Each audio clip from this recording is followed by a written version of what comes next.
केंद्र सरकार द्वारा जातीय जनगणना के निर्णय पर देश में चर्चाओं का दौर तेज है और एक तरफ एनडीए के नेता इस फैसले को प्रधानमंत्री का ऐतिहासिक निर्णय बताकर के उन्हें धन्यवाद दे रहे हैं, तो दूसरी तरफ विपक्ष इसे अपने पूर्व के प्रयासों का नतीजा बता रहा है। भले ही पक्ष विपक्ष में इस जातीय जनगणना का श्रेय लेने की होड़ लगी हो, लेकिन जातीय जनगणना के निर्णय का सभी स्वागत भी कर रहे हैं।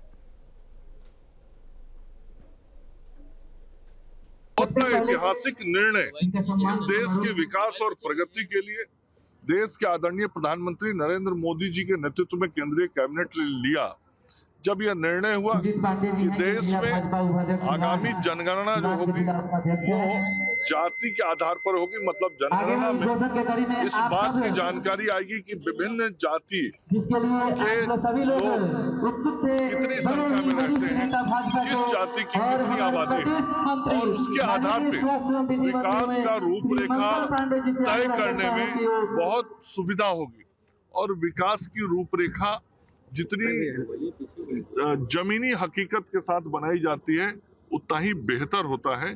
तो प्रधानमंत्री जी ने जो विकसित भारत बनाने का संकल्प लिया है, उस विकसित भारत को बनाने के लिए यह जो निर्णय किया है, इस निर्णय का बहुत लाभ मिलेगा।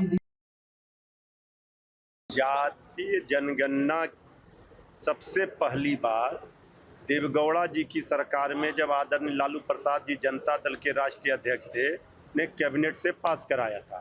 फिर 2011 में मनमोहन सिंह जी की सरकार में श्री लालू प्रसाद जी, मुलायम सिंह जी, शरद यादव जी के साथ मिल करके ये लड़ाई लड़ी थी और वहां पर लोकसभा को ठप कर दिया था। ये मांग तो पुराना आदरणीय लालू प्रसाद जी 30-40 वर्षों से उठा रहे हैं, लगातार लड़ रहे हैं। प्रधानमंत्री के पास सर्वदलीय प्रतिनिधि मंडल बिहार में गया था।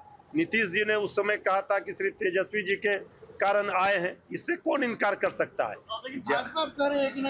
देखिए, आदरणीय प्रधानमंत्री जी ने कहा था कि 4 ही जाति हैं, ये लोग जातिवादी लोग हैं, गरीब है, महिला है, किसान, यही ने बोला था।